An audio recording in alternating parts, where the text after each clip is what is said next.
Welcome to the Beverly Hills Plastic Surgery Podcast. I'm Dr. Millicent Rovelo, and I'm here with my non-suctioned, non-lifted, but quite toned and buff co-host, Dr. J. Calvert. How are you? They're not flapping yet. They're not. You don't have, I had spoiler alert, we're talking about arms here. I had a patient come in a few weeks ago to tell me that she was there to talk about her highs. And I was like, excuse me?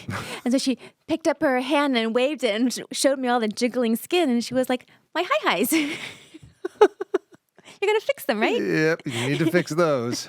Yeah, I mean, arms are tough. Arms are tough. And little background here. We are talking about arms, and we are talking about specifically the upper arms, right? So the part from your shoulder to your elbow. We don't really do a whole lot below the elbow. No. But, sometimes extra skin is down there too. But we're talking about people who come in because they do not like how their upper arms look. And it can be for a couple of reasons. It can just be because that's where they carry their weight. There are some people that just carry their weight sort of across their shoulders, their upper back, their arms, and they feel like they look bigger than maybe they are because that's just where their extra weight is. And then there's people who, for reasons such as weight loss, age, gravity, have also developed loose skin of the arms. And these are sort of two different categories of patients, two different surgeries, but both can be true.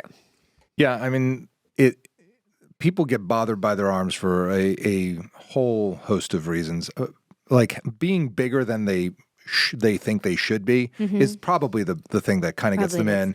And then, especially when they're younger, you see a lot of women that come in and say like, my arms just look like linebacker arms. I don't have a lot of muscle. This is all fat. And they'll show you that it's really thick with fat. Yeah. And then the skin hanging is a whole nother ball game that is extremely bothersome. And we do have operations for all of these issues. All of them. And again, we're surgeons. So like people say like, oh, isn't there something minimally invasive you can do? And, once again, I will bring home the old adage, if you go to a barber, you're going to get a haircut. You go to a surgeon, you're going to get an operation. Yeah. it's happening. You know what? Yeah, you're right. Why don't I send you down the hall to my, filler person? They could just, maybe they can just massage the skin off of you. Go to the massage therapist. Yeah, see what they can do with some lymphatic, and that should take care of it. No. But if you go to a lymphatic massage person, that's what they will suggest. They will give you a lymphatic massage. So 100%. Yes. So know who you're going to. But let's start with the most non-invasive lymphatic massage all the way up to like my level of invasive. Yes. Maximally invasive. Maximally invasive. Cut that shit off. Yes. Surgery. Cut it from elbow to armpit, sometimes down the side of the thorax, connected to the breast, whatever you got to do. Like that's upper body lift there inclusive. Are ranges.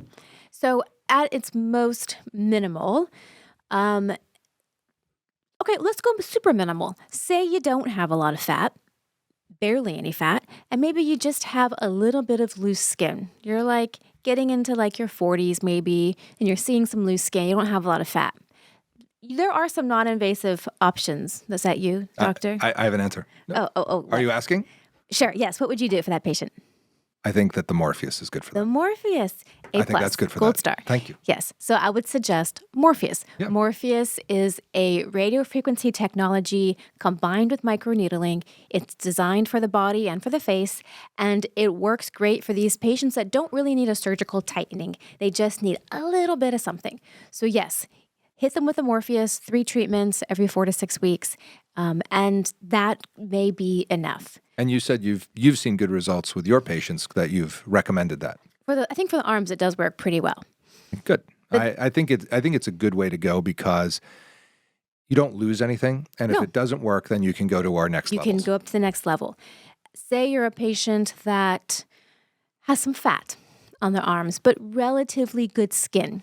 So you're maybe a younger patient, or you just have good skin, good genetics, and you don't really need a whole lot of skin tightening. You just have some extra fat. These are great patients for liposuction. Fantastic. You can really skinny down the arm and remove the extra fat. And if you have good skin quality at baseline, frequently the skin will snap back and accommodate the new size. If you have availability to do any kind of skin tightening at the time of liposuction, a Renuvion, a Body Tight, something like that, that works really well too. That's an energy device that's applied under the skin at the time of liposuction, and it also works really well to tighten up the skin. And we have those at the Yes. Roxbury Clinic and Surgery Center. We have all of those devices you can add to the liposuction. Although sometimes you can get, if you have good skin, you don't always need them, but it is helpful. I feel like if you have the option and it's given to you, you might as well take it because it can only help tighten things. Yeah, I've seen good results with Renuvion and the Alma lasers. Just for full disclosure, I am a luminary for Alma lasers, and I've used that system quite some time, which it's a diode laser. And then the Renuvion is a J plasma laser. It's basically using Radio frequency and helium. Well, it's helium and cautery, basically. Yeah. You're sending cauterization charge down the helium to the underside of the space that's been liposuctioned, and I think both of those work for arms. If you have good skin, it's going to work anyway. Liposuction works. It works well. Liposuction on its own can help tighten the skin. And I always think these patients, they're so funny because they come in and I universally hear the same thing. I just want skinny arms. Like they look at their mom and look at someone else and they look at a celebrity like, how does Kim Kardashian get her arms so skinny? Like, I just want those skinny, twiggy arms. And I kind of have to be like, you're probably not the person that's ever going to have skinny, twiggy arms. And if you look at the rest of your upper body, that's just where you accumulate your weight. And so sometimes it's a good idea to combine liposuction of the upper back and kind of the back shoulder area for these patients. If what they come in for is that concern, like you mentioned, I feel like I'm a linebacker. Sometimes if you combine a little bit of liposuction of the sides of the chest, of the upper back, you can actually really change their overall size. You can take them down a shirt size if that's their overall concern. Combining the arms with the upper back is a really helpful maneuver.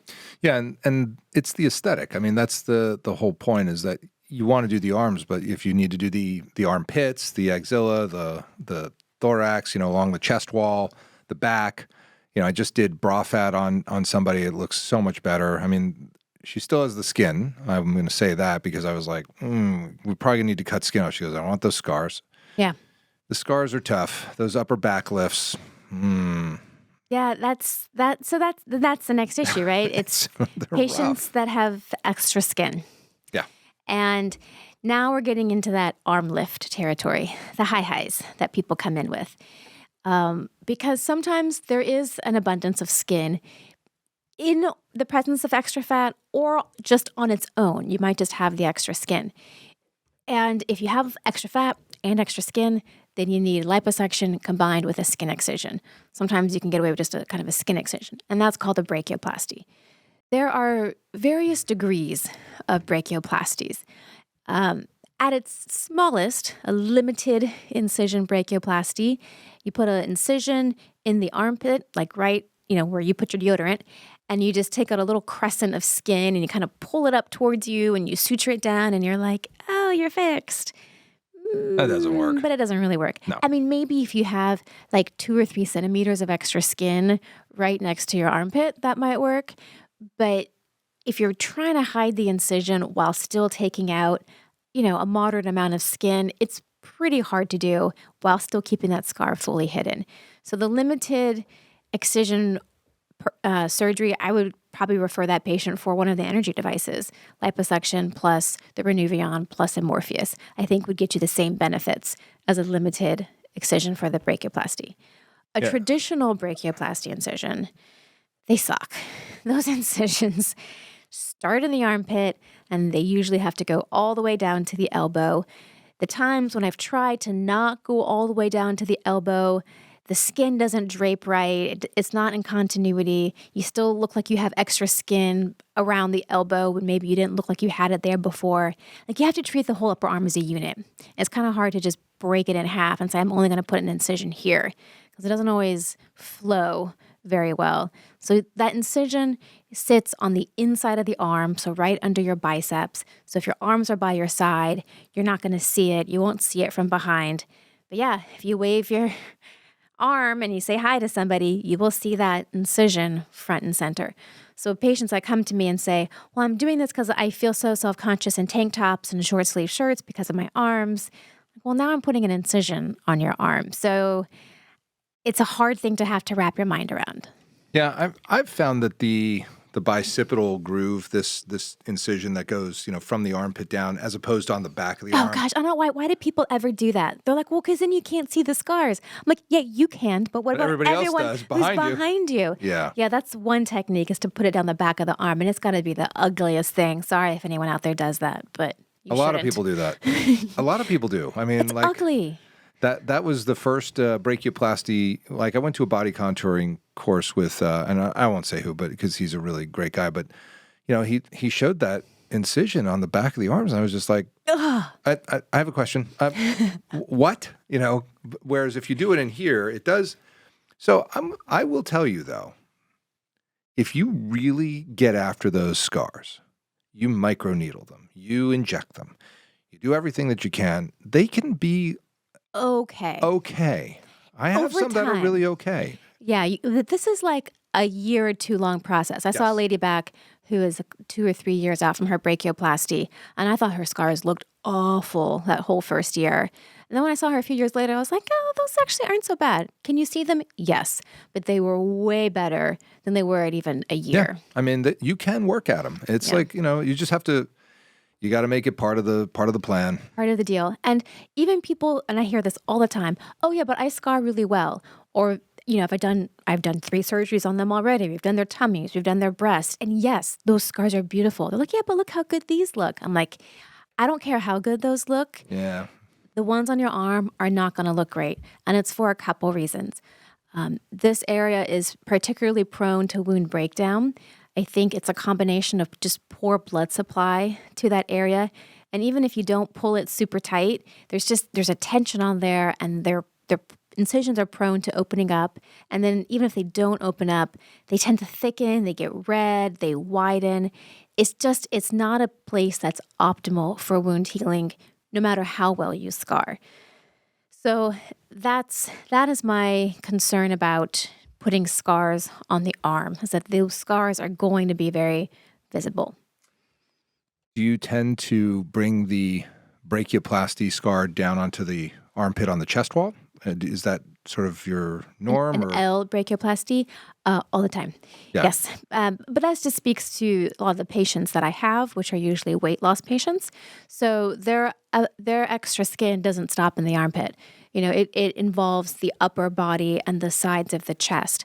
So I very routinely take that incision up into the armpit and then down the side of the chest and bring in some extra skin from the lateral chest wall. So it's like an L shape or a hockey shaped. And those are big incisions, but you kind of have to. It's part of the deal. You're already there.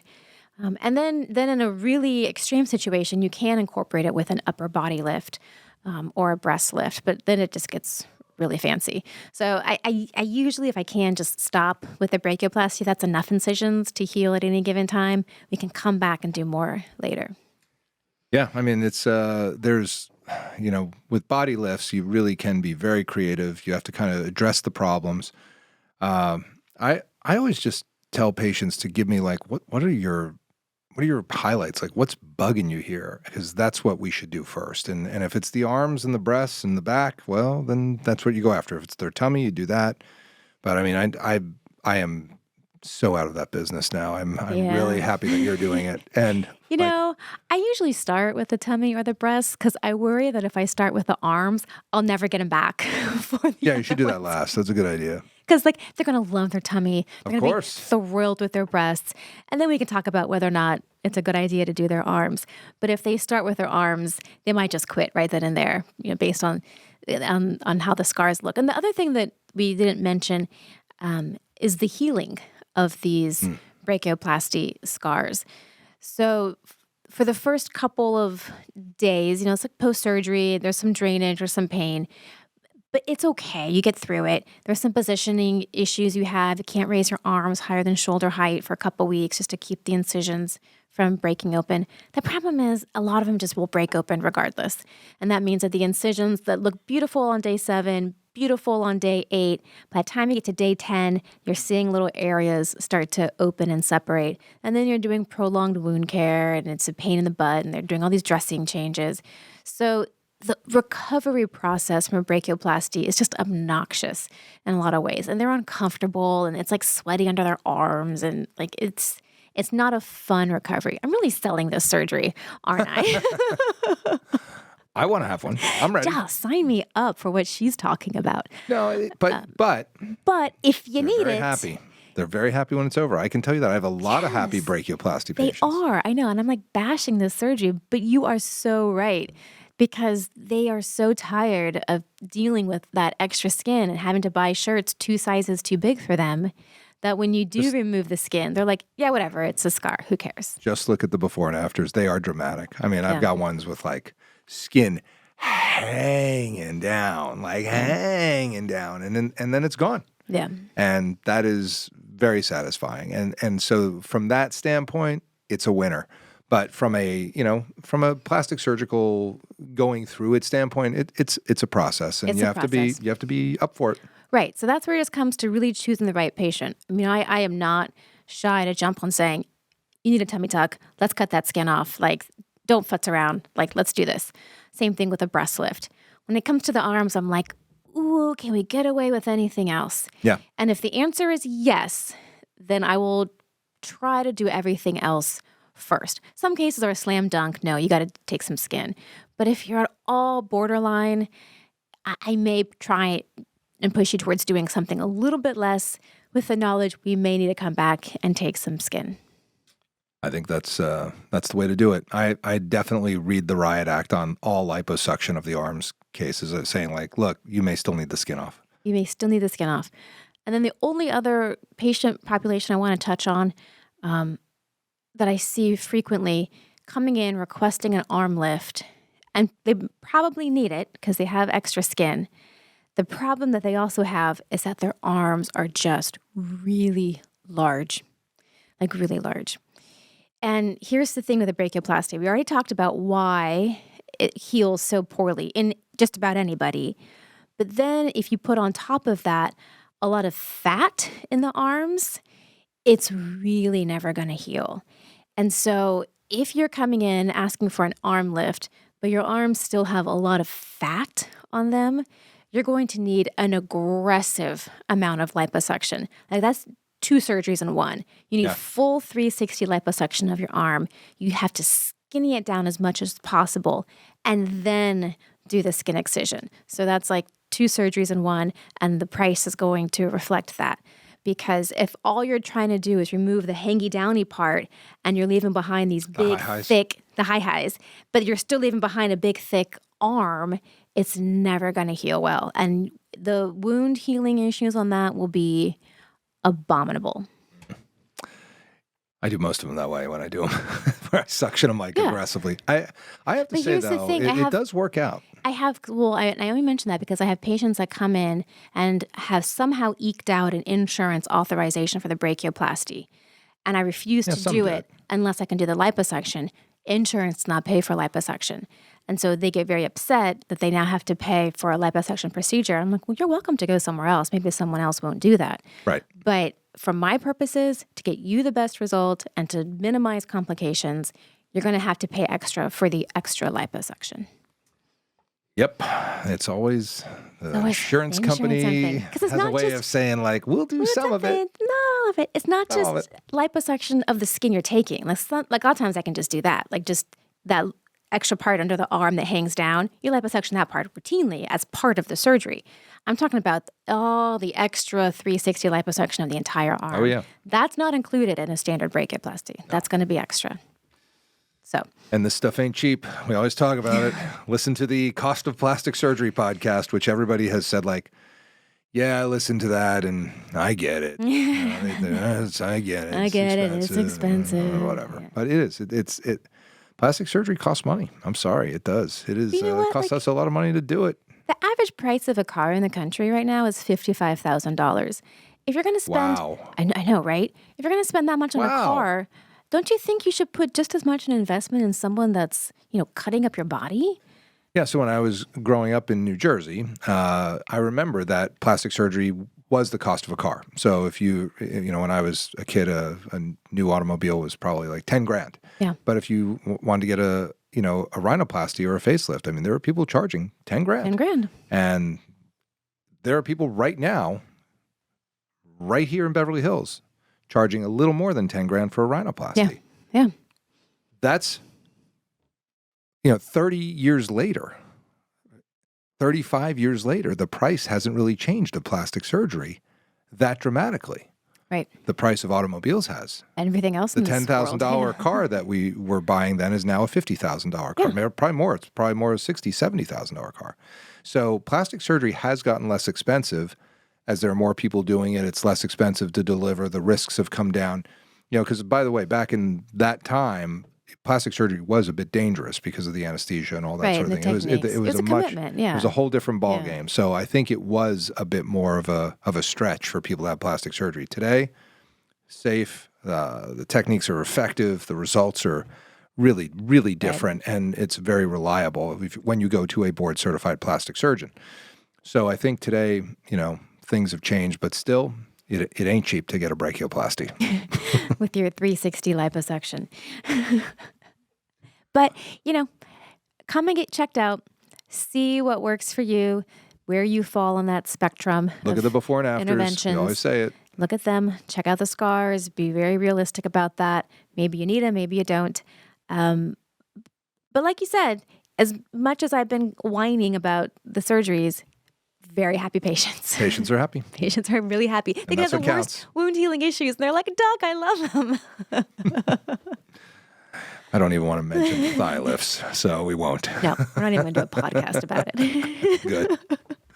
Well, I think then we've hit it all. That's it. And this is the Beverly Hills Plastic Surgery Podcast coming to you from the 90210.